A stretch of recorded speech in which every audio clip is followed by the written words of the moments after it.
ایک عورت پر آیا سخت عذاب۔ پیارے دوستو، آپ دیکھ رہے ہیں یہ عرفانی ورلڈ یوٹیوب چینل اور میں ہوں محمد عرفان جھارکھنڈ۔ ایک عورت پر سخت آیا عذاب جسے دیکھ کر یقیناً رونگٹے کھڑے ہو جائیں گے۔ پیارے دوستو، ایک انسان جس کا کام قبرستان میں قبر کھودنے کا تھا، وہ قبرستان میں لوگوں کے لیے قبر کھودا کیا کرتا تھا اور اس کے بدلے میں اس کو جو کچھ ملتا وہ اسے رکھ لیتا۔ ایک دن کا واقعہ ہے کہ ایک شخص اس قبر کھودنے والے شخص کے پاس آتا ہے اور آنے کے بعد وہ اس کو ایک گھر میں لے کر جاتا ہے۔ اس کو کہا جاتا ہے کہ ہمارے گھر میں ایک میت ہوا ہے اور غسل دینے کے لیے آپ کو بلانے کے لیے میں آیا ہوں۔ بہرکیف وہ انسان اس شخص کے ساتھ اس کا گھر چلا جاتا ہے۔ جانے کے بعد یہ دیکھتا ہے کہ گھر میں پہنچنے کے بعد عجیب سا سناٹا ہے، جیسے شہر خاموشہ قبرستان میں جو سناٹا ہوتا ہے اسی ٹائپ کا سناٹا اس کو نظر آیا اس کے گھر میں۔ وہ انسان کافی حیرت میں پڑ جاتا ہے کہ آخر ماجرا کیا ہے۔ جب بھی کسی میت کے گھر میں اگر ہم جاتے ہیں تو یہ دیکھتے ہیں کہ ہر طرف چیخو پکار ہوتا ہے، لوگوں کا ایک ہجوم ہوتا ہے، ہما ہمی کا ماحول ہوتا ہے، لیکن یہ کیسا جنازہ ہے، کون مرا ہے کہ کوئی یہاں رونے والا تک نہیں ہے، کوئی سامنے انسان نہیں ہے، صرف ایک انسان ہے، سنسان پورا گھر ہے۔ وہ انسان پوچھتا ہے کہ آخر جس کا موت ہوا ہے وہ کہاں ہے، جنازہ کہاں ہے، اور یہاں پر کوئی انسان نظر نہیں آ رہا ہے، ویرانی ہے۔ وہ انسان کہتا ہے کہ جس کی موت ہوئی ہے اس کا جنازہ اندر میں رکھا ہوا ہے اور میں نے آپ کو اس لیے یہاں پہ لایا ہے کیونکہ آپ اس کا غسل دے سکو۔ وہ انسان کہتا ہے کیا ان کے کوئی اپنے رشتہ دار نہیں ہے؟ وہ شخص کہتا ہے کہ نہیں، ان کے اپنے رشتہ دار یہاں پر کوئی نہیں ہے۔ اس کے بعد وہ شخص ایک عجیب و غریب بات بتاتا ہے اس قبر کھودنے والے انسان کو کہ جس کو آپ کو غسل دینا ہے وہ کوئی مرد نہیں بلکہ ایک عورت ہے اور اس کو آپ کو غسل دینا ہے۔ اب وہ انسان، وہ قبر کھودنے والا انسان حیرت میں پڑ جاتا ہے اور کہتا ہے کہ نہیں، میں ایسا کام نہیں کر سکتا ہوں۔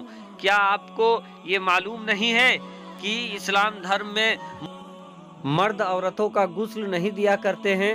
وہ انسان کہتا ہے کہ سنیے، آپ کو میں نے اس لیے لایا ہے کیونکہ اس عورت کا مرے آج 3 دن ہو گیا ہے، لیکن کوئی بھی ایسا عورت نہیں ہے جو اس کو غسل دینے کے لیے راضی ہو جائے، اور یہی وجہ ہے کہ 3 دنوں سے اس کا لاش یہاں پڑا ہے اور اب اس میں سے مہک بھی آ رہا ہے، اور اگر آپ اس کو غسل نہیں دے دو گے تو پھر اس کا لاش یہیں پر رہ جائے گا اور سڑ گل جائے گا۔ تو اسی لیے آپ کو میں نے لایا ہے کہ اگر کوئی عورت غسل نہیں دینا چاہ رہی ہے تو کم سے کم آپ ہی غسل دے دیجئے۔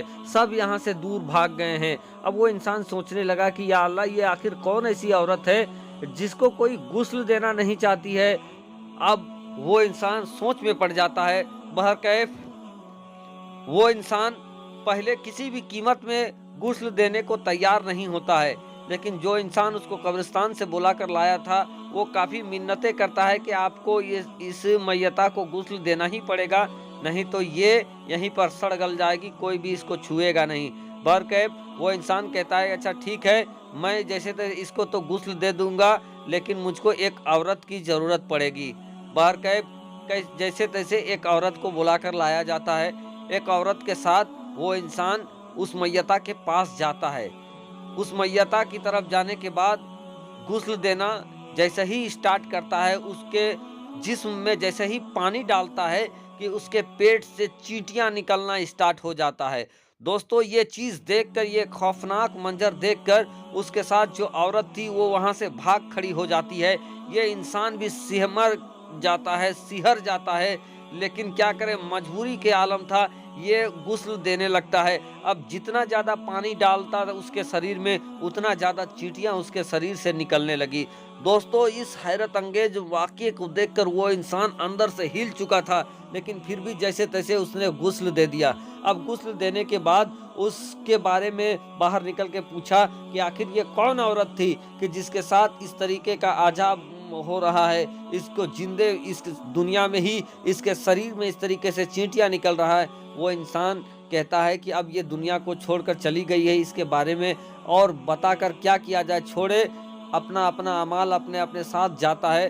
لیکن وہ انسان اصرار کرتا رہا کہ نہیں آپ بتائیں کہ آخر یہ دنیا میں کون ایسا کام کرتی تھی کہ جس کے ساتھ اتنا سخت عذاب نازل ہوا ہے۔ وہ کہا اچھا ٹھیک ہے، پہلے اس کا تدفین ہو دینے دیجیے، مٹی ہو جانے دے، اس کے بعد میں اس کے بارے میں بتاؤں گا۔ بہرکیف اس کو قبرستان لے جایا جاتا ہے۔ اب قبرستان لے جانے کے بعد جیسے ہی اس کو قبر میں ڈالا جاتا ہے اور اس کے سر کو قبلہ رخ کیا جاتا ہے، تو جیسے ہی سر کو قبلہ رخ کیا جاتا اس کا سر قبلہ کی طرف سے ہٹ جاتا۔ بار بار لوگ کوشش کرتے کہ کیسے بھی اس کا سر قبلہ کی طرف ہو جائے، لیکن اس کا سر قبلہ سے ہٹ جاتا، قبلہ کی طرف سے پھر جاتا۔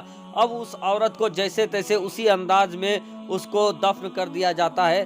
دفن کرنے کے بعد وہ انسان جس نے غسل دیا تھا اس نے اس انسان کو پکڑا ہے اور پوچھا ہے کہ یہ کون عورت تھی، دنیا میں کون سا ایسا کام کرتی تھی کہ اس کو اس طریقے سے عذاب مل رہا ہے، قبلہ کی طرف اس کا رخ بھی نہیں ہو رہا ہے موت کے بعد بھی۔ وہ انسان کہتا ہے کہ یہ جو عورت تھی یہ دنیا میں جنا کا کام کرتی تھی، جنا کا کام کرتی تھی، اور جناکاری کرنے کے بعد، بدکاری کرنے کے بعد بھی اس کو اس چیز پر ملال نہیں تھا، اس غلط کام کے اوپر ذرا سا بھی اس کو یہ تکلیف نہیں تھا کہ جو غلط کام کر رہے ہیں ہم، اس کا انجام بہت برا ہوگا۔ جب اس دنیا کو چھوڑ کر ہم چلے جائیں گے تو اللہ تبارک و تعالیٰ سخت عذاب دے گا۔ یہ غلط کام بھی کرتی تھی اور بڑا اکڑ کے رہتی تھی، اور یہی وجہ ہے کہ لوگ اس سے نفرت کرنے لگے تھے۔ اور جب اس کی موت ہوئی تو عورتوں نے اس کے سامنے آنے سے بھی انکار کر دیا، غسل دینے سے بھی انکار کر دیا، کیونکہ یہ دنیا میں یہ غلط کام کرتی تھی، فاحشہ تھی۔ اب اس چیز کو سننے کے بعد دوستو وہ انسان سمجھ جاتا ہے کہ یہ عذاب اس کے جنا کاری کی وجہ سے، بدکاری کی وجہ سے ہوا کہ اس کے پیٹ سے چینٹیاں نکلنے لگے۔ پیارے دوستو، عزیزان ملت اسلامیہ، یہ تو ایک مثال ہے۔ اگر آپ بھی جنا کرو گے دوستو، جناکاری بدکاری میں اگر آپ رہو گے تو اس کا سخت عذاب اللہ تبارک و تعالیٰ آپ کو دے گا۔ ہو سکتا ہے دنیا میں ہی دیکھنے کو مل جائے، ہو سکتا ہے اس دنیا کو آپ جب چھوڑ کے چل لے جائیں تو آپ کا منظر بھی اسی طرح سے ہو جائے، تو اس برے کام سے باز آئے۔ دوستو بعض بزرگوں کا یہ بھی قول ہے کہ یہ جو جناکاری ہوتا ہے، بدکاری ہوتا ہے، ایک طریقے کا قرض ہے، اور اگر قرض کسی سے آپ لیتے ہو تو اس کو لوٹانا پڑتا ہے۔ آپ کسی دوسرے کے ماں بہن کے طرف غلط نگاہ رکھو گے تو آپ کی ماں بہن کی طرف بھی کوئی غلط نگاہ رکھے گا۔ تو دوستو اس غلط کام سے باز آئیں، اللہ اور اللہ کے رسول کو یاد کرے اور اس گناہ سے توبہ کرے۔ اگر آپ کرتے ہو، اللہ تبارک و تعالی ہم سب کو خاتمہ بالخیر کرے، آمین۔